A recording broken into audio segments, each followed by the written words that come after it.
আমরা ইনশাআল্লাহ তেলা মাথায় তেল দেব না। তেলের অভাবে যার চামড়া ফেটে গেছে তার গায়ে একটু তেল মালিশ করার চেষ্টা করবো ইনশাআল্লাহ।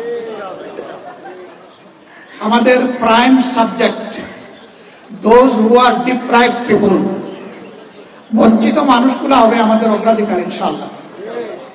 শুধু স্বাস্থ্যের ক্ষেত্রে নয়, শিক্ষা স্বাস্থ্য থেকে শুরু করে যতগুলা নাগরিক পরিষেবা আছে সকল পরিষেবায় বঞ্চিতরা অগ্রাধিকার পাবে ইনশাআল্লাহ। বঞ্চিতদের অধিকার তাদের হাতে তুলে না দেওয়া পর্যন্ত ওই সেবা আমরা গ্রহণ করব না। আমার 7 মিনিটের বক্তব্যে বলেছিলাম দুর্নীতিমুক্ত বাংলাদেশ গড়তে চাই। এর ছোট্ট নমুনা হিসাবে আজকে লাখো জনতা এবং কোটি মানুষের সামনে ঘোষণা দিচ্ছি,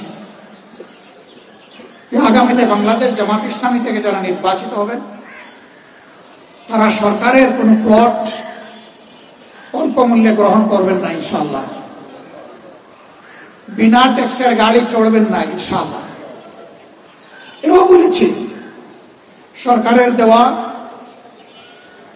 ন্যায্য যে সমস্ত সুযোগ সুবিধা আছে তার কতটুকু না